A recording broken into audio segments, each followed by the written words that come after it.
Thank you very much for keeping us company. We are heading straight to the interview segment, and tonight I am joined by Hon.Ole Tipape. Once a honorable, always a honorable. Yes, why is it so? Because you see, this is a name that is provided for in law, and therefore, just like a pastor or even a teacher, a honorable is always a honorable, whether you are a former honorable or MCA or a member of National Assembly. So a honorable is always a honorable. The new constitution must have brought new tidings for honorable members, yes. But that beside the point. You are nominated to the Kajiado County Assembly. Yes, between 2013 yes. and 2017. All right. I was nominated by Jubilee Party to represent the interests of persons with disabilities. So during that time, I was the MCA in Kajiado County Assembly. All right. Yes. Before that, what were you doing before that? I was within the national government. I had worked in several organizations as a head of HR or a HR professional. Before now, I went to the county. All right. Yes. Then did you lobby to be nominated? Of course, yes. You see, there's nothing that you get on a silver platter. So basically, I went through the party system because you see, even before you're nominated, you must be doing something for the party, and you must also be informed on the area that you're going to be nominated for. So before I was nominated, I was really on the ground championing the interests of persons with disability, because also while I was young, I was affected by polio while I was young, and all through, I've never shied away from being one. And I've accepted it, and therefore, and also as a learned person, I came to know of our rights and our privileges as is provided for in law, and also somebody from the local community, from the Maasai. There are a lot of myths and stereotypes that are associated with one with a physical disability or even with a form of disability, because there are so many types of disability. So by virtue of that, they saw the power in me, or the ability in me to be able to advocate for the interests of those that are not able to speak. All right. Over the years, especially after the drafting of the new constitution, yes, we have seen a number of honorable members being nominated to parliament to represent these special groups. Yes. But some of them leave these legislative assemblies without necessarily doing what took them to that particular assembly. What is the problem? Does it mean that when you go there, your interests change? Not really.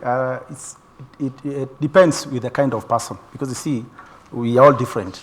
But I think it is about the passion, and also it is about the passion as to is it about enriching yourself, or is it about representing the interests of those that you are meant to represent? All right. So for me, while I was in the Assembly of Kajiado, I can really proudly say that I was able to come up with a lot of initiatives, a lot of programs that were geared towards the empowerment of these particular people. Yes. And the records are there to speak for themselves. All right. Because you see, during my tenure as the MCA representing the persons with disability, I was able to kind of convince my colleague that as much as we have the different sectoral committees, they should also have a committee on disability mainstreaming, where the voice of the persons with disability can also be heard from the legislative point of view, so that I will be able to kind of come up with legislative instruments. I was able to come up with regulations that are managing some allocations that I was able to convince the then government to allocate for the benefit of persons with disabilities. Another thing that I was able to do is that we were able to come up with also initiatives that were meant to give assisted devices to persons with disability.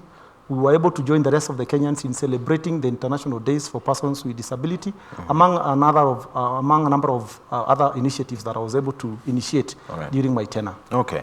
Right now, you're the chairman of the National Development Fund for Persons with Disabilities. Yes. Of course, this is a really huge responsibility. Yeah. We have seen scandals in other funds, be it the Youth Fund or others, but we have over 6.3 million people living with disabilities in the country. Of course, they vary. We have the severe, and we have those who can assist themselves. Yes. But how many people have access to this fund right now?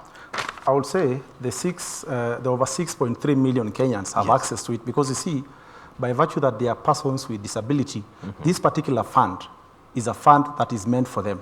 So whether you have a physical disability, whether you have a mental disability, whether you have a hearing disability, one with a visual visual disability, because there are many forms, you have access to these funds. All that we have done as a fund is that we've been able to divide this fund, apportion it into several program lines. Out of the 259 million that we receive every financial year from the exchequer, from the government, we have been able, as a board of trustees, we've been able to sit down and be able to apportion them into some money for assorted assistive devices, because you see, we have to have several assistive devices for various categories of disability. So that is one line. We also have money for economic empowerment. Just like we have money for youth groups and also women group, we as persons with disability have also put ourselves into several groups, self-help groups that will be able to apply for money from this fund and be able to give them some money for economic empowerment. At the same time, we also have money for infrastructural development and equipment. All we do under that is that we give every county every year some little amount like 2 million, so that whenever they have needs, maybe in the special schools, they may want to do a fence, they may want to also do a dormitory, maybe a kitchen, an administrative block, they may use that money to come up with such. At the same time, as in our endeavor to also support our youth or our groups who are persons with disability in form of bursary, we have also apportioned some money that will go towards empowering them education-wise, from maybe primary level up to university level. So all they need to do is that you only apply through our disability services officers across the entire country, and then be able to access these funds. You know, the question is always about the ability of these people to access this money. Yes. Because even with the youth fund, there are those who complain that they've not been able to benefit from it. If at all it is meant to benefit the whole group, why is it sometimes that it becomes so difficult? There's a lot of bureaucratic creative for someone to get to this fund. What is the fund doing? For us in the development fund of persons with disability, we of course we are privy to the bureaucracy involved in other funds, but we try as much as possible to really lessen the procedures, because you see, we are different from the rest. What's the procedure? The procedure, one, if for example you need to get an assistive device, maybe a walking a crutch, maybe a white cane, or a hearing aid, all you need to do is you either go, if you are from maybe Nairobi, you need to visit the head office, pick a form, if it is a crutch, the ones that are meant for walking. Then once you pick it and fill it, you would go to be assessed by APDK, which are just housed within the same compound with our head office. So they will just look at you, assess you, and get the right crutches for you. Then you go and pick it. There's no way that this can be devolved, because there are those people whose situations are so bad that you're telling someone to travel from all the way from Turkana to Nairobi to come for that thing that service that can be taken to them.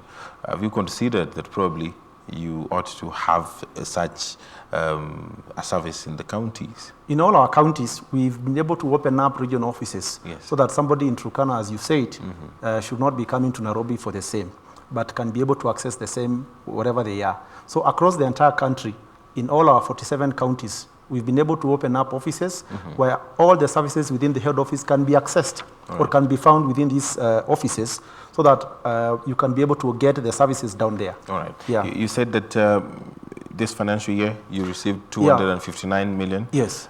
Is it enough?